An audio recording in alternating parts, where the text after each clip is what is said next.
제가 남편을 만난 건 어느 독서 모임에서였어요. 당시 대학의 시간 강사로 일하면서 대학원 박사 과정을 밟고 있던 남편을 그 모임에서 만났죠. 저는 대학을 평범한 수준으로 졸업하고 작은 회사에서 회계 직원으로 일하고 있었어요. 그때 모임에서 만난 남편은 아는 것이 많고 멋있어 보이는 사람이었어요. 어떤 책이든 다 이해하고 와서 설명을 해주었고요. 의견을 펼치는 논리도 완벽했어요. 저는 그때는 젊은 시절이라 그런지 그런 남편이 멋있어 보였고 가까워지고 싶었어요. 안녕하세요. 아까 보니까 토론을 정말 잘하시더라고요. 원래 말하는 쪽 일을 하세요? 저는 그렇게까지 말을 잘하지는 못해서 좀 멋져 보였어요. 하, 칭찬 감사합니다. 말씀대로 말로 먹고 사는 일을 하고 있어서요. 대학에서 강사로 일하고 있거든요. 그렇게 멋져 보였나요? 아, 역시 대학에서 강의를 하고 계셨구나. 어쩜 그렇게 유창하고 박식하신지 몰라요. 정말 신기했어요. 나중에 이해가 잘 안 되는 책이 있으면 좀 여쭤봐도 될까요? 잘 가르쳐 주실 것 같아서 꼭 배워보고 싶어요. 이렇게 조금 가까워진 우리는 점차 대화를 많이 나누게 되었고, 나중에는 사이가 발전해서 개인적으로 만나는 사이가 되었어요. 알고 보니 남편은 저랑 나이 차이가 꽤 나는 편이었어요. 7살 차이가 났는데 그때는 콩깍지가 씌어서 나이 차이는 신경도 쓰지 않았어요.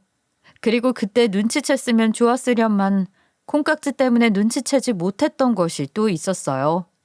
바로 남편은 자기 자신이 제일 중요한 나르시스트였다는 것이었어요. 준현 씨는 의외로 가려먹는 음식이 좀 있는 편이네요. 준현 씨는 항상 똑똑하고 똑부러져서 음식도 가리는 거 없이 골고루 먹을 줄 알았어요. 인간적이어서 오히려 정감이 가네요. 제가 편식이 있다는 말씀이세요? 그럴 리가요. 저희 부모님이 저를 얼마나 엄하게 교육시키셨는데요. 저보고 편식한다고 말하는 사람 아무도 없어요. 소은 씨가 잘못 생각하는 거겠죠. 제가 농담을 하든 어떤 말을 하든 간에 남편은 본인이 생각하기에 자기의 장점이 아닌 특성을 이야기하는 것 같으면 발끈하면서 아니라고 부정을 했어요. 농담을 해도 이렇게 반응하니 어떨 때는 민망해질 정도였죠. 그럴 때면 남편은 오히려 저에게 뭔가 잘못 생각하고 있다, 뭘 잘 모른다고 하면서 무시를 하는 발언을 했어요. 저는 남편이 그냥 머리가 좋은 사람이어서 자존심이 센가 보다 정도로 생각하고 넘어갔어요. 하지만 그때 남편이 가진 잘못 형성된 성격을 알아차렸다면 좋았을 뻔했어요. 어쨌든 남편은 결혼을 목표로 잡았는지 저의 환심을 사기 위해 온갖 방법을 동원했어요. 저만 보면 사랑의 세레나데를 부르듯 칭찬을 하기 일쑤였고, 어디든 제가 가는 곳이라면 마중을 나가고 함께했어요. 하도 극진히 저를 대접하니 제가 정말 동화 속 공주님이라도 된 것 같이 마냥 행복했어요. 오늘도 자기 덕분에 내내 행복했지 뭐야. 자기는 어쩌면 그렇게 마음씨도 예쁘고 말도 곱게 할까? 내가 진짜 운이 좋다니까. 독서 모임에 나가기를 잘했지. 정말? 고마워.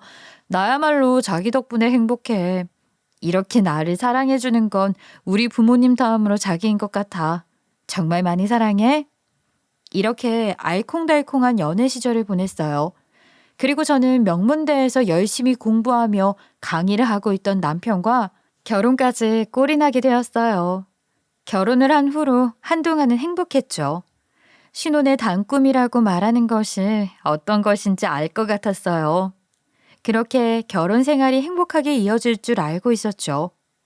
하지만 시간이 점점 지나자 남편은 본 모습을 드러내기 시작했어요. 그간 저를 찬양하고 행복하게 해주었던 것은 결혼이라는 목적을 달성하기 위한 수단에 불과했던 것처럼요. 그리고 그 아들의 그 엄마라고 시어머니까지 가세해 점차 저를 정서적으로 괴롭히기 시작했어요.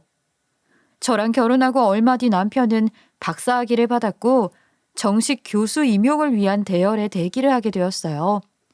대기자가 하도 많아서 언제 정식 교수가 될지는 알 수가 없었어요. 그런데 남편은 박사학위를 딴 이후로는 좀 더 돌변해서 저보다는 본인을 치켜 세우고 과장되게 자랑을 했는데 그때도 그랬어요. 박사학위를 나는 남들보다 훨씬 빨리 땄잖아. 이 정도로 빨리 딴 건 나밖에 없을걸? 내 논문이 워낙 교수님이 좋아하는 주제라서 다른 대기자들보다 내가 먼저 교수 임용을 받을 것 같아. 이번에도 교수님이 술자리에서 나를 가까이 앉히고 격려해 주셨다니까? 내가 생각해도 진짜 나는 머리가 좋은 것 같아. 그렇구나. 그런데 당신 모든 학기를 다 다닌 거 아니야? 저번에 조기 졸업한 사람도 있다고 하지 않았어? 아니, 그냥 궁금해서. 아니, 다른 사람들은 주어진 학기 내에 제대로 졸업도 못하고 질질 끌다가 논문 써서 겨우 졸업한다니까. 그러니까 주어진 학기에 한 학기만 더해서 졸업한 내가 대단한 거지. 당신은 역시 교수 사회를 잘 모르네. 내 말 이해 못했지? 저는 어떤 부분에서 남편이 그렇게 뛰어난 것인지 궁금해서 물어보았지만 남편의 말은 들어보아도 그냥 허세처럼 들렸어요. 그런데 본인은 진짜로 그렇다고 철석같이 믿는 것 같았죠.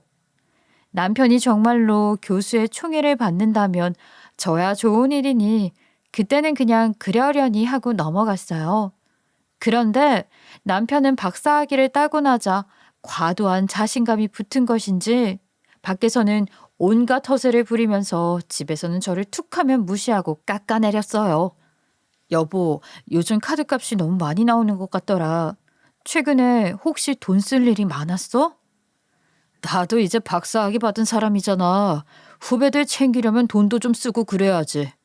당신은 그냥 회사나 다니니까 이런 건 모르겠지만 교수 사회는 좀 다르거든. 내가 쓸만해서 쓴 거니까 그냥 그렇게 알고 있어. 대체 교수 사회가 회사 사회생활과 얼마나 다른 것인지는 모르겠지만 어쨌든 남편은 시간 강사로 일하면서 버는 얼마 안 되는 돈을 거의 다 쓰고 있었어요. 사실 그 전에는 그만큼 돈을 안 썼다고는 하지만 어차피 돈을 많이 버는 것은 아니었어요. 대학교 시간 강사의 수입은 그리 많지가 않거든요. 그래서 남편은 항상 저보다 적은 돈을 벌고 있었어요. 그런데 그 돈을 마치 기회를 만난 것처럼 다 써버리듯 하니 제 입장에서는 조금 불만일 수밖에 없었어요. 그런데 남편은 갈수록 대화하기가 힘든 사람이 되어갔어요. 남편은 자신이 몸담고 있는 교수 사회만 대단하고 자신의 이후 목표만이 훌륭한 것처럼 이야기를 하면서 저나 친정엄마에게 고마운 줄을 몰랐어요. 남편이 돈을 잘 벌지 못하니 결혼 과정에서도 친정이 많이 도와줬는데 말이에요. 저희 친정엄마는 사실 학교도 중학교까지밖에 못 나오셨고 평생 시장에서 일을 하신 분이었어요. 남편은 그런 엄마가 당연히 자신보다 서열이 낮은 사람인 것처럼 생각을 했고 그것이 행동으로 드러나기도 했어요. 그러고 보니 당신네 집안에는 공부 오래 하신 분들이 없어. 생각해보니까 그렇더라고. 장모님도 중학교밖에 못 나오셨다면서 아버님도 대학 못 가신 거 아니야? 그렇기는 하지. 그런데 왜? 그건 갑자기 왜 물어보는 거야? 아, 그냥 자기네 집안은 공부랑 인연이 없네 싶어서. 우리 양가에서 내가 제일 머리가 좋은 것 같아서 말이야. 나중에 아이가 태어나면 교육은 내가 담당해야겠다니까. 굳이 그렇게 콕 집어 말하자면 틀린 말은 아니었어요. 하지만 굳이 그렇게 딱 집어서 저와 저희 부모님을 깎아내려야만 속이 시원한 것일까요? 저는 남편의 그런 언행이 이해가 되지 않았어요. 그럴 때면 속으로 비웃게 되고 어이가 없었죠. 말 그대로 너 잘났다라는 말이 속에서 올라왔지만 일단은 참고 봤어요. 싸워봤자 남편은 인정을 안 할 거고 제 기분만 나쁠 게 뻔했으니까요. 남편은 본인이 얼마를 버는지 우리 집 경제에 누가 더 기여를 하는지 같은 것은 그다지 중요하지 않다는 듯이 말을 했어요. 대신 누가 더 똑똑하고 학력이 긴가 하는 것만이 가장 중요한 가치인 것처럼 말을 했고 자신이 엄청난 사람인 것처럼 말을 하고는 했어요. 저는 그런 남편의 행동이 어이가 없었어요. 그리고 그런 행동을 제발 제 앞에서만 했으면 했죠. 남들이나 다른 가족들이 보면 뭐라고 생각할지 걱정부터 되었거든요. 그런데 남편은 끝끝내 친정엄마 앞에서도 이런 이상한 언행을 해서 제 얼굴이 달아오르게 만들었어요. 내 남편이 이렇게 사회성이 부족한 사람이었다니 전 정말 부끄러워서 숨고 싶은 기분이었어요.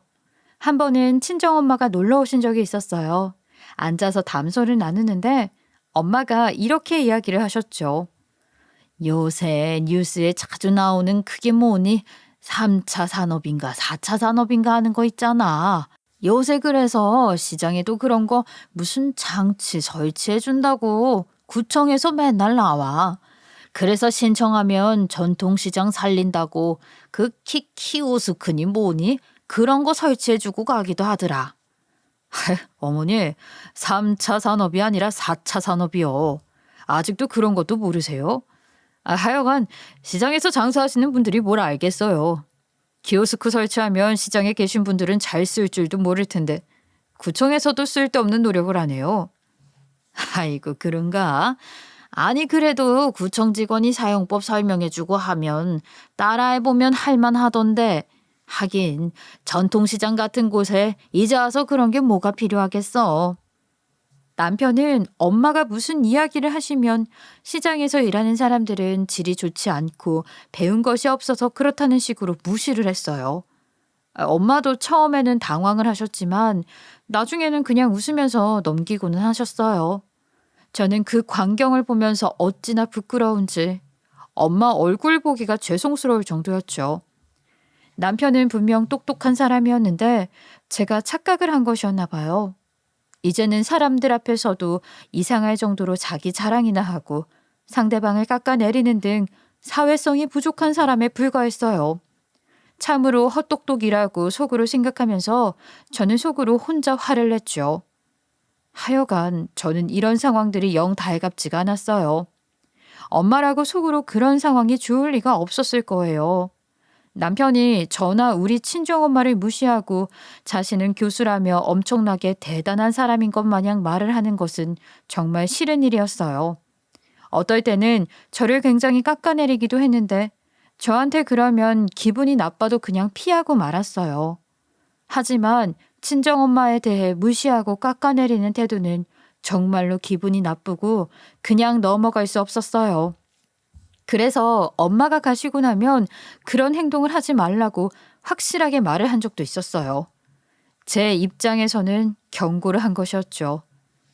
당신 오늘 엄마한테 무슨 말을 그렇게 해? 시장에서 장사하는 사람들이 뭘 알겠느냐니 그런 말을 뭐하러 하냐고. 듣는 사람이 기분이 나쁠 수밖에 없는 말을 해서 당신이 남는 게 뭐야? 우리 엄마 오랜만에 놀러 오셨는데 굳이 그런 말이나 듣고 가시게 할 이유가 있어? 아니, 난 그냥 장모님이 뭘 잘 모르시니까 불편하실 것 같아서 이야기한 것뿐이야. 왜 이야기하면 안 되는데. 그리고 내가 뭐 거짓말했어? 시장에서 장사하시는 분들보다 내가 공부도 많이 했으니까 가르쳐 주려고 한 것뿐이잖아. 당신은 머릿속에 기준이 그거 딱 하나뿐이지? 그놈의 공부. 공부 많이 해서 당신처럼 말할 거면 안 하는 게 나았을 것 같아. 당신은 예의 공부나 다시 해야 하는 거 아니야? 뭐? 박사학위도 못 따본 사람이 그게 무슨 소리야? 내가 학력이 좋은 게 질투가 나면 그렇게 말할 것이지. 예의 공부를 하라느니 뭘 하라느니. 진짜 못 배운 건 당신 아니야? 이렇게 말다툼이 되고 나면 대화가 전혀 되지 않았고 제 의도는 파악하지 못한 채 남편은 제가 질투를 한다는 둥 이상한 소리만 했어요. 물론 제가 말을 예쁘게 한 것은 아니었지만 제 입장에서도 화를 낼 수 있는 상황이었다고 생각해요.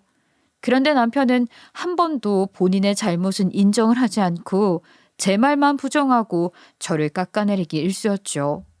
게다가 어쩌다 시어머니가 우리 집에 올 때면 둘이서 쌍으로 같이 저를 공격하듯이 무시했어요. 남편이 먼저 저를 무시하고 깎아내리기 시작하면 뒤이어 시어머니가 재미있다는 듯이 같이 그러시는 것이었어요. 그러면서 친정엄마 이야기까지 나올 때도 있었어요.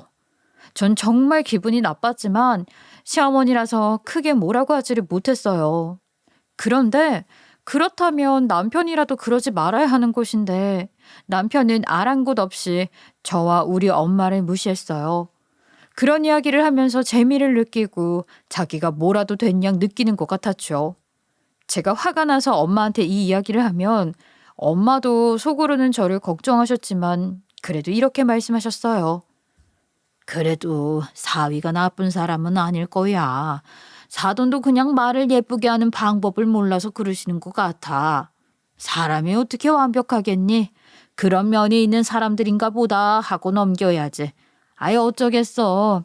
속 끓여봤자 너만 힘들다. 이렇게 엄마는 오히려 저를 달래셨어요. 하지만 그런 엄마의 모습을 보면 저는 오히려 더 속이 상했죠. 그냥 그렇게 이해하고 넘어갈 정도가 아닌데 엄마가 참고 넘어가자고 하니 그저 속상할 뿐이었어요. 그런데 엄마 말을 이해하지 못한 것은 아니었죠. 당장 갈라설 것이 아니라면 제가 참거나 넘어가는 수밖에 없었죠. 그렇게 생각하면서 평소 마음을 다스려 왔는데 남편은 제가 그렇게 평화롭게 있도록 놔두지를 않았어요. 한 번은 남편과 시어머니와 함께 엄마가 일하고 계시는 시장에 가게 된 일이 있었어요. 그런데 거기에 가서도 남편과 시어머니는 마치 본인들 같이 급이 다른 사람들이 시장까지 온 것이 대단한 일인 것 마냥 거만하게 굴었어요. 어머, 나는 이렇게 생선 냄새 많이 나는 시장에 온 게 얼마만인지 몰라. 아휴, 냄새 한번 지독하네. 여기서 뭐 사가면 먹을 수나 있나? 말이 좋아서 재래시장이지. 옛날 시장들은 위생 상태가 영 엉망이야. 그러게 말이에요. 그리고 이렇게 싸게 팔아서 돈이나 버나? 원가율을 생각하고 가격 책정을 정확히 해야지. 그냥 대충 정해놓고 깎아달라고 하면 깎아주고 옛날식으로 장사하는 건 못 배워서 그런 거지. 시장을 구경하면서 남편과 시어머니가 이런 소리를 해대니 그 시장 상인들 보기가 민망해서 저는 엄마한테 급히 인사를 드리고 두 사람을 끌고 시장에서 나갔어요. 그 시장에서 일하는 사장님들은 모두 엄마의 지인들이고 그곳에서 몇 년째 장사를 하시는 분들이에요.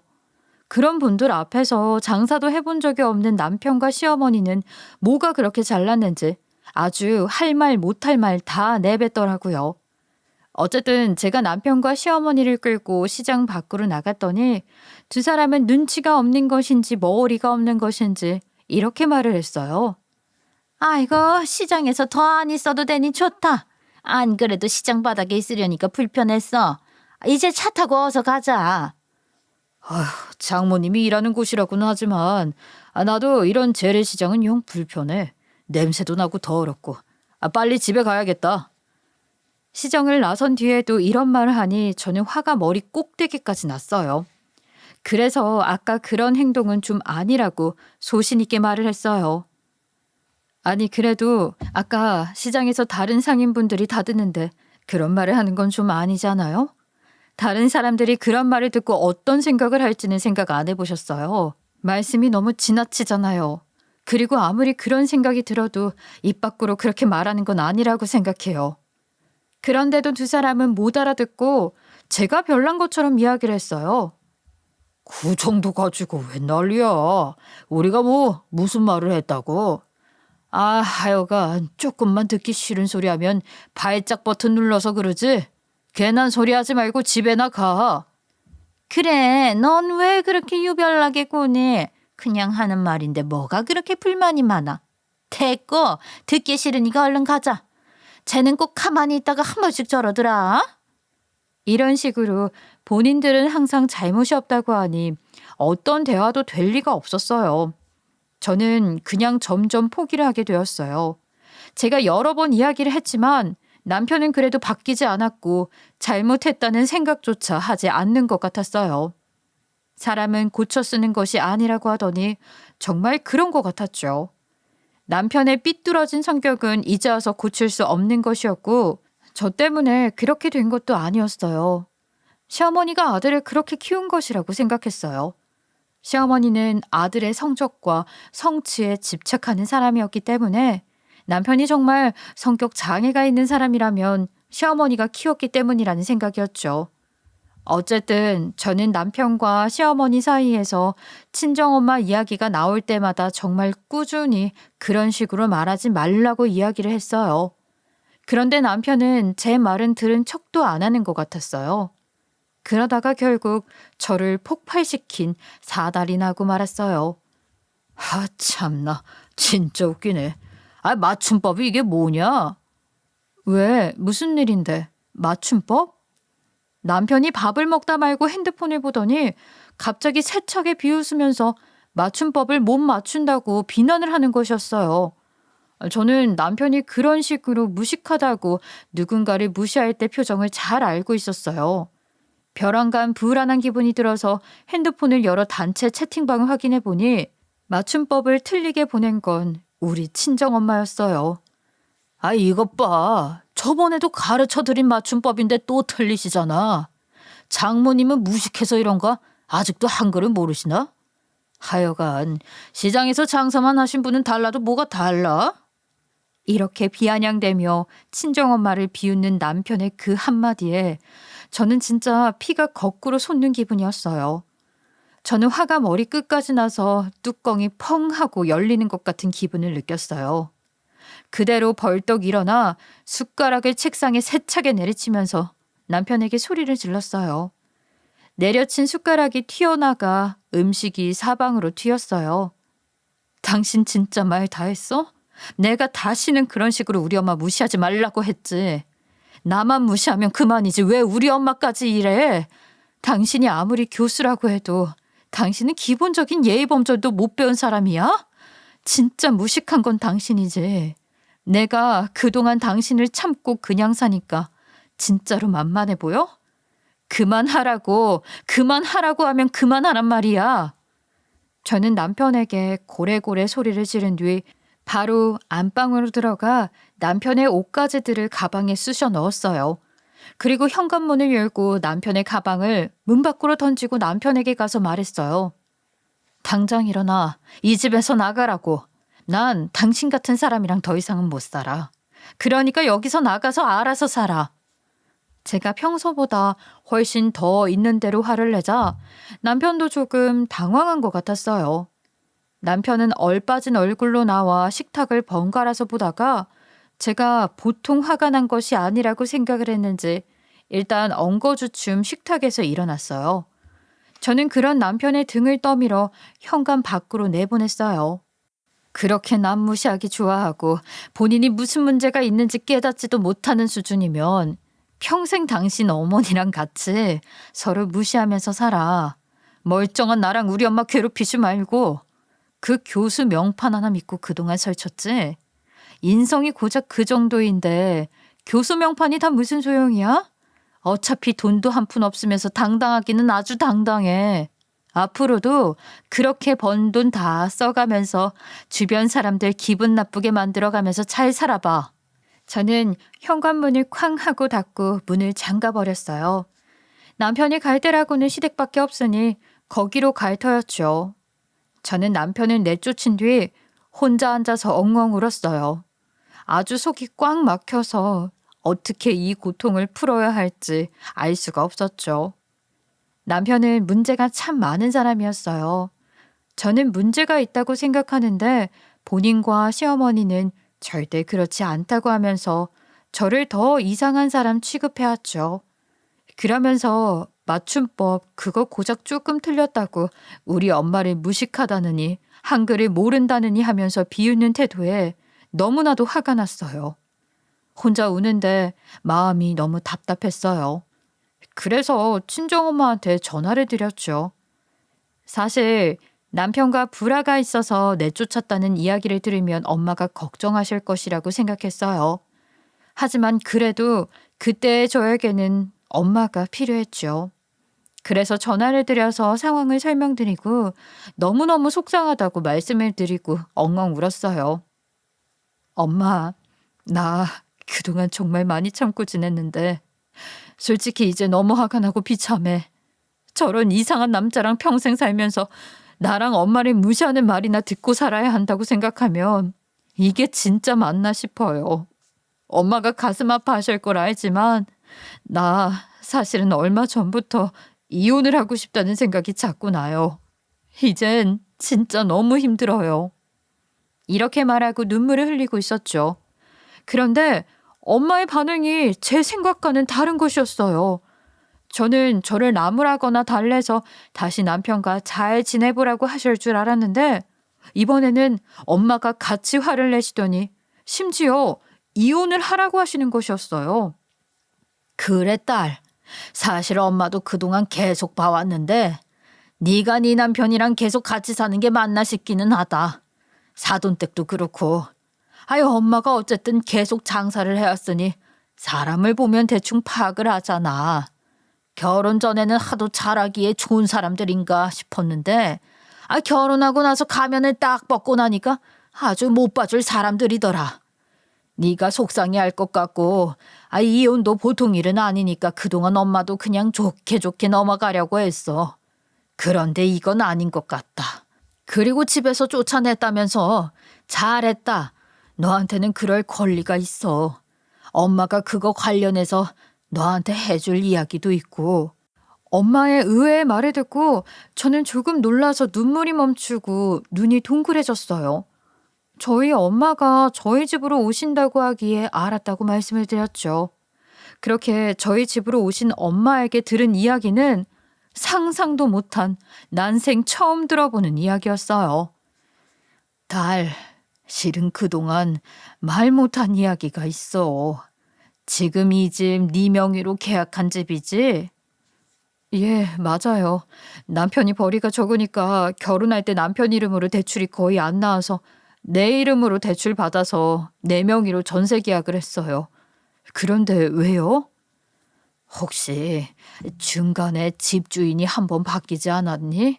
나이가 꽤 많은 할머니로 말이야. 맞아요. 어떻게 아셨어요? 원래 처음에는 중년 부부가 집주인이었는데 중간에 어떤 할머니로 바뀌었거든요. 제 말을 듣자 엄마는 조금 주저하시다가 이윽고 입을 여셨어요. 너무 놀라지 말고 들어. 그 할머니가 바로 너희 외할머니야. 그러니까 엄마의 친어머니이셔. 저는 그 말을 듣고 입이 떡 벌어졌어요. 그분이 저의 외할머니였다니. 물론 외할머니 얼굴도 모른다는 것이 말이 되나 싶으시겠지만 여기는 그럴 만한 사정이 있었어요. 저희 엄마에게는 사연이 좀 있었거든요. 사실 엄마의 친모이신 저희 외할머니는 외할아버지의 본처가 아니라 둘째 마누라였다고 들었어요. 그러다 보니 외할머니는 결국 본처 할머니에게 쫓겨났다고 들었죠. 그래서 우리 엄마는 본처 할머니 손에서 자랐고 그냥 꽤 평범하게 자랐기 때문에 나중에 사실을 듣게 되기 전까지는 엄마도 외할머니의 존재를 잘 모르고 살아왔다고 했어요.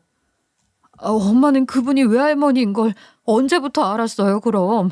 엄마도 평생 외할머니를 못 본 거 아니었어요? 나도 평생 외할머니 얼굴은 사진으로라도 본 적이 없는데.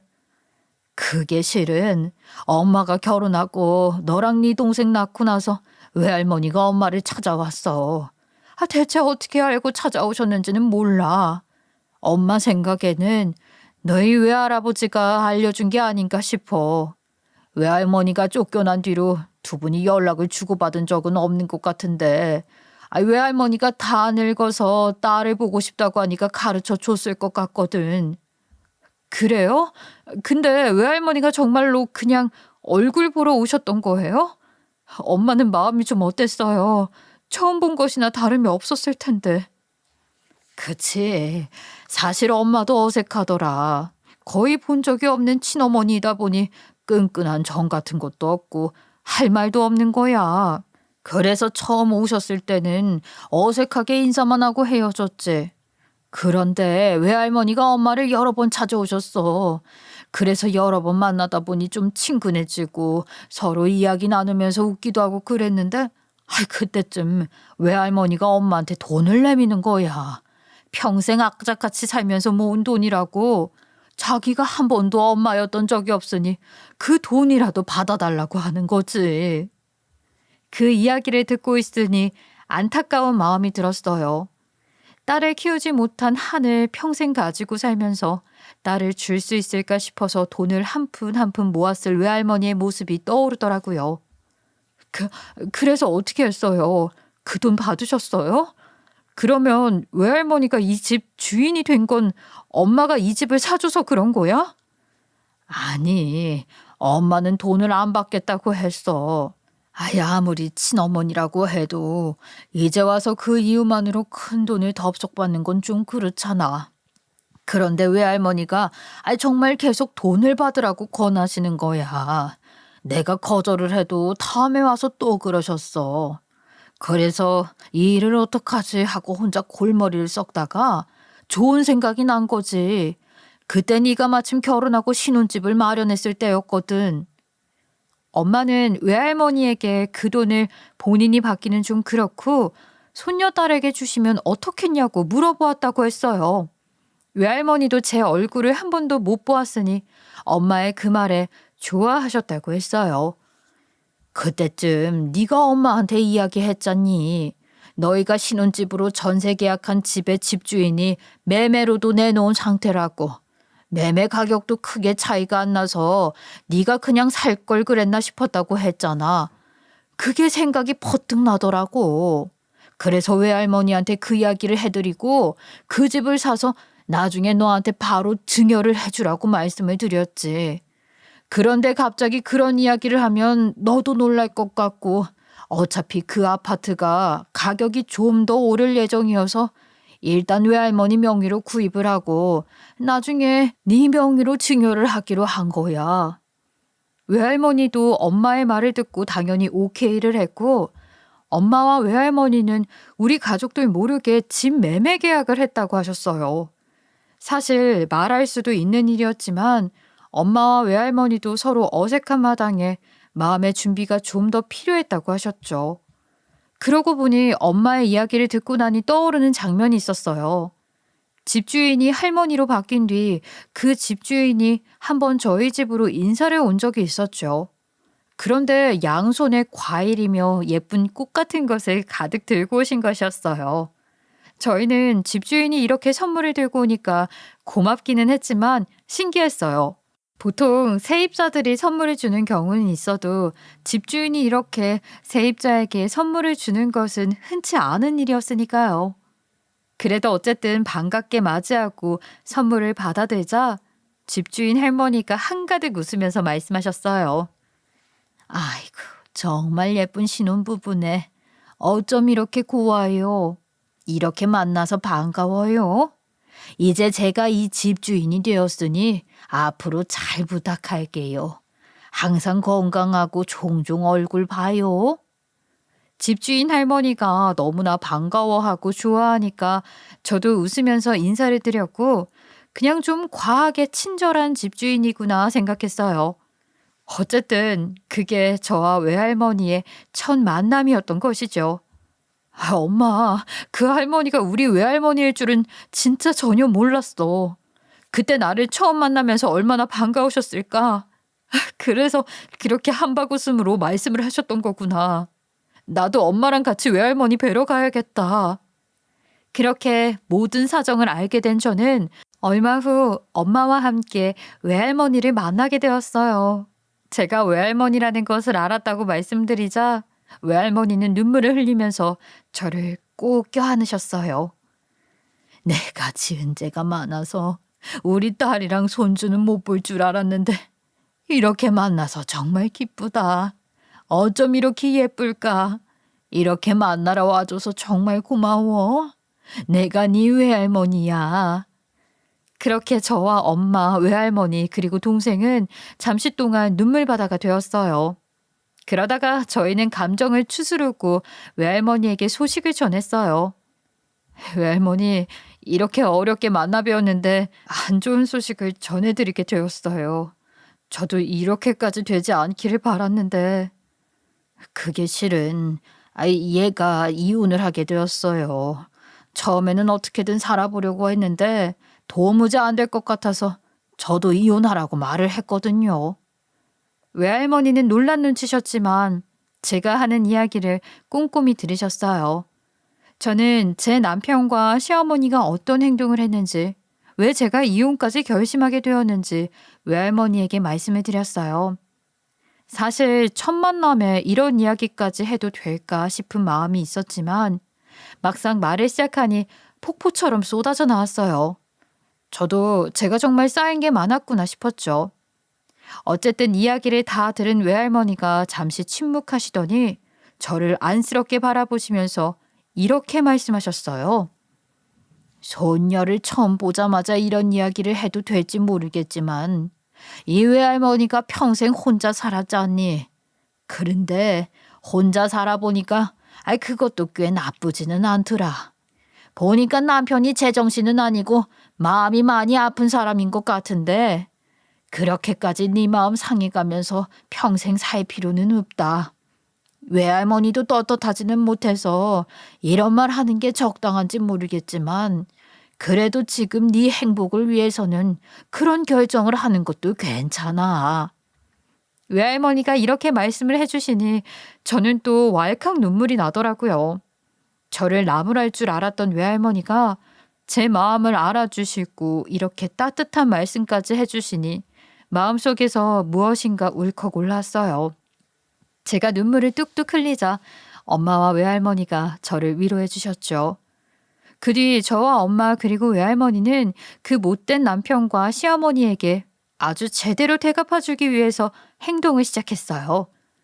외할머니는 할머니가 구입한 제가 살고 있는 아파트를 저에게 명의 양도를 해주셨어요. 이렇게 되자 저는 좀 든든한 생각이 들었어요. 막상 남편에게 이혼하자고 이야기를 하려고 하니 또 남편이 말도 안 되는 소리로 저를 무시하면서 회방을 놓을 것 같았거든요. 제 탓을 하면서요. 하지만 이제 저는 엄마와 외할머니를 등에 업고 아주 든든해졌어요. 그래서 저는 남편한테 연락을 해서 이혼하자고 통보를 했어요. 그리고 당연히 집에서도 나가라고 했죠. 집은 제 명의였으니 제가 내쫓을 수 있었으니까요. 하지만 그 사실을 모르는 남편은 집으로 쫓아오더니 또 기고만장하면서 뻔뻔하게 저를 비난하더라고요. 내 집인데 내가 왜 나가야 되는데? 네 이름으로 전세 계약은 했어도 나도 이 집에 대한 권리가 있는 사람이야. 이혼? 뭐 이혼하자고 하면 다 당신 마음대로 되는 줄 알아? 나도 재산에 기여한 게 있으니까 당신이 이렇게 막 내쫓을 수는 없다고. 아는 것도 없으면서 소리만 치면 다인 줄 알아 아주. 까불고 있어요. 미친 거 아니야? 오히려 더 펄펄 날뛰며 화를 내는 남편을 보았지만 저는 더 이상 그 태도에 휩쓸리지 않았어요.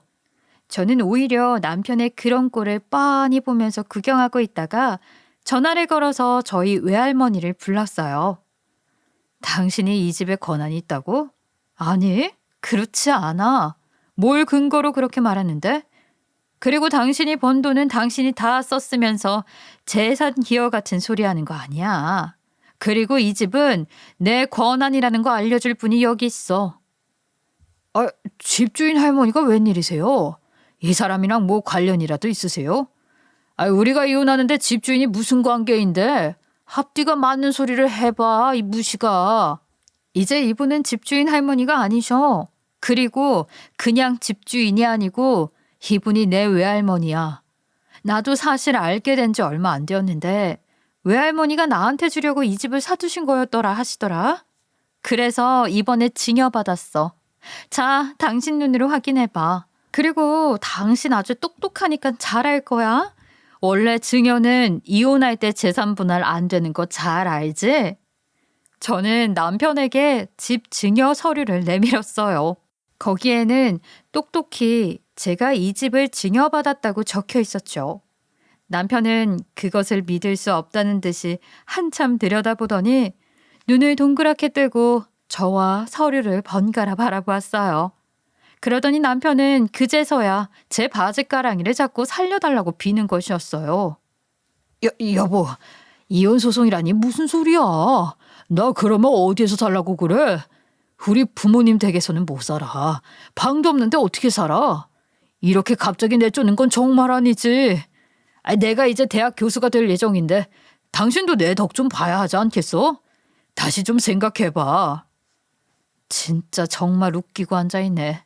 그놈의 교수 짤이 되든 안 되든 나는 당신 같은 사람이랑은 이제 살기 싫다는 말이야. 툭하면 나를 무시하고 그걸로도 부족해서 우리 엄마까지 깎아내리고 돈도 못 벌고 번 것마저도 허세 부리느라 다 써버리면서 본인이 엄청나게 잘난 줄 알지? 큰 착각하지 마. 당신 정말 문제 많은 사람이야. 나는 이제 당신한테 정서적인 착취 안 당할 거야.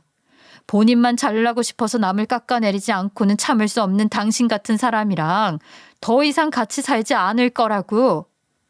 이보게, 일어나서 가시게. 내가 쭉 들어보니까 자네가 우리 소녀딸한테 큰 잘못을 했어. 금이야 오기야 아껴줄 줄은 모르고 가슴에 대못을 받고 못난 사람 취급을 해. 자네 같은 사람은 혼자 살아야 할 사람이네. 혼자 살면서 자기 인생이나 피폐하게 만들도록 해. 나나 우리 딸이나 손녀딸이 이혼하는데 조금도 반대하지 않네. 어차피 요즘은 이혼이 큰 흠이 되는 세상도 아니야. 그러니까 당장 일어나서 나가도록 해. 그만큼 못된 짓 했으면 됐어. 이렇게 외할머니마저 남편을 아주 혼쭐을 내주셨어요. 저는 속이 아주 시원하더라고요. 남편은 어리 빠진 표정으로 몇 번인가 더 항의를 하려고 했지만 저와 외할머니는 듣지도 않고 나가라고 쫓아냈어요. 남편을 쫓아낸 뒤 저는 외할머니에게 감사하다고 인사를 드렸죠.